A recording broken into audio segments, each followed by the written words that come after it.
Namaste. I'm Nikita, and today I'm going to be talking about something very interesting, which I think that you'll be able to relate to your own life. When I first started my spiritual journey, I used to listen to masters, teachers, spiritual leaders, and they all said the same thing, that we need to aspire to get to a stage where we're no longer affected by anything else around us. And I remember at the time being baffled by this idea. How could we go through our day without being impacted by external people and circumstances? Like, it did not seem possible to me. Now, I'm not going to claim to have reached that stage, but definitely in my decades of soul searching, I've come a lot further than I did back then. And now I want to impart this idea to you. If you're listening to this thinking, no way, that's not possible, that's exactly what I used to think as well. But in fact, it is. We're brought up to think that actually we should go with the flow of life and we should take whatever comes from our surroundings. But actually, what if we are in control of our own lives? Let me give you an example. So you wake up one morning and you're feeling really positive. You're feeling like you're in a good mood. You wake up, they say you've woken up on the correct side of the bed. Well, how about you go into work and you're faced with some confrontation, maybe by a colleague, your manager, or even a client that you're working with? What about if you go to the coffee machine and they've run out of coffee? Or what about if you go to lunch and they're just closing up? All of these things, they might sound small, but actually, do they affect you in terms of your mood and the way that you go about your day? I guess the question that I'm asking is, are you able to hold that same state that you had when you woke up that morning feeling really positive and ready to take on the day? Or do you get depleted as a result of all these small things that happen throughout the day?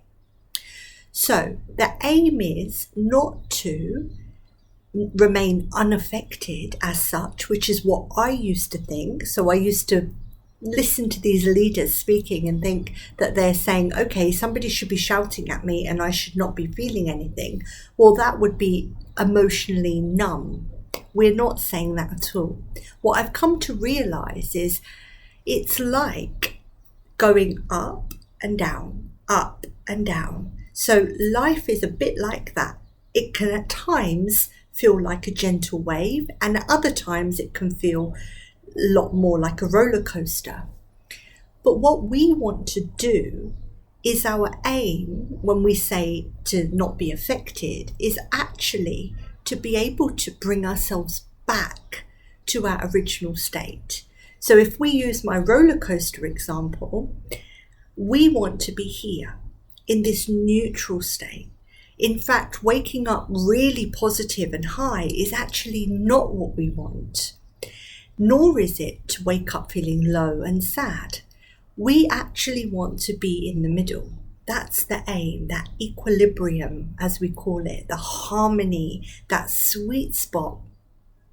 So when we can find that state of being and we can really manage to anchor it in, and when I say anchor it, it's like knowing, first of all, what it feels like, and then being able to go back to that place again. So when you do go through highs and lows in life, the aim is simply not to remain unaffected as we thought it was, but actually to come back to that middle ground, that line in between the two levels, and to be able to just hold that state. And of course, then something else is going to happen. You might get stuck in a traffic jam, and then you might get late for something important. You might go down again, and then you might get a really good piece of news, or you might book a holiday, and then you might go up again. But again, it's about maintaining this state. Now, this doesn't mean that I want you to be emotionally numb. Please don't get me wrong. I used to think the same thing. That's why I'm emphasizing this point. I thought that people that were neutral just had no feelings and they were just blasé. And actually, it was only when I met my partner, who I'm married to now, that I realized, because he was very much like that. He very much had little to no reaction. We could book a holiday, he wouldn't be excited. We could, have an incident with the car and he would not be upset. Our insurance would go up and he wouldn't be disappointed. Like nothing was affecting him. And I used to think, hold on a minute, do you just not have any feelings? What's going on? And it's only through living with him and modeling him, as we call it in NLP, which means really observing the person's behavior, I started to understand what was going on in his thought process. And it was exactly this, that he had this idea, this innate understanding that he should be here in this middle ground, and he naturally did it without any spiritual training or knowledge or even meditation or anything. So that's quite amazing. But that's really what I aspire to be like now in my own journey. It's not about not experiencing the highs. Of course we want to have joy, we want to have pleasure, and it's not about trying to avoid the lows. It's about bringing yourself into that middle ground. One way of explaining it, which I heard recently from another coach, is it's about making your bounce back rate quicker.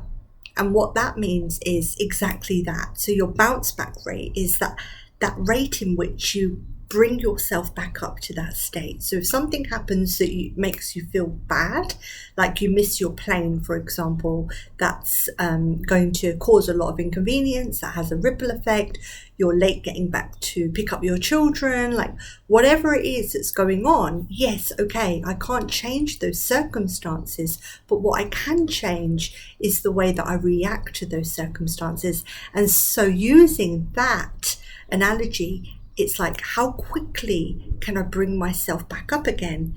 How quickly can I make my bounce back rate? So there's different ways that I've explained it today. I hope that you found that useful. And this is something that, like I said, I was introduced to quite early on in my journey. And I used to think, whoa, I'm never going to get to that stage where I'm not affected. And like I said, I don't claim to be there. You know, right now, as you can see in my background, I'm on holiday. And during the plane trip, the whole duration, the person in front of me kept shaking their chair. Either they were laughing at what they were watching, they were talking to their friend, they kept moving, and the chair kept moving as well. And I was working on my laptop, and so therefore my laptop kept moving. And it was really interesting because I'm teaching this philosophy with you, and it's all about really observing where I'm at in my own journey. And I was able to observe that I was in fact getting irritated by this. Not so irritated to the point where I needed to say something. I think perhaps other people maybe who haven't practiced meditation for as long as I have might have got a bit more furious with that person. They might have got angry, or maybe they'd just politely say it. I did none of those things. I just let it go. I just thought, it's okay, you know, they're having fun, it's their trip. She doesn't know that she's doing it. It was causing me inconvenience, but I wasn't suppressing as well. I was very aware that I wasn't suppressing my throat chakra in that moment. I wasn't bottling it up, so to speak.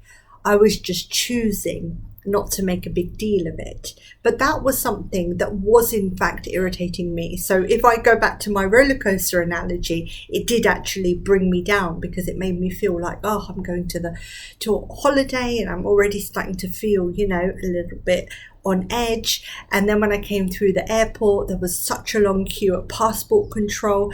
And again, I was able to observe myself as if I was stepping out and looking inwards, and I was getting a little bit frustrated and impatient.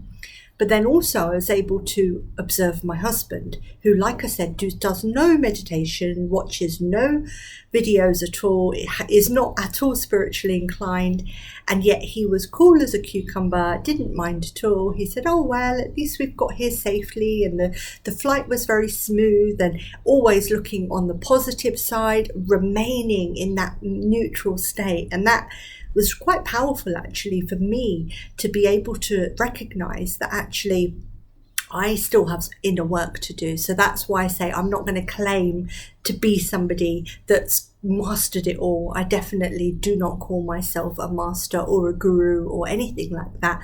I'm very much an observer of life. I'm a student of life, and I just am someone that wants to simplify your journey by sharing my journey. I hope you found that useful. If so, please like, comment and subscribe to my channel. Namaste.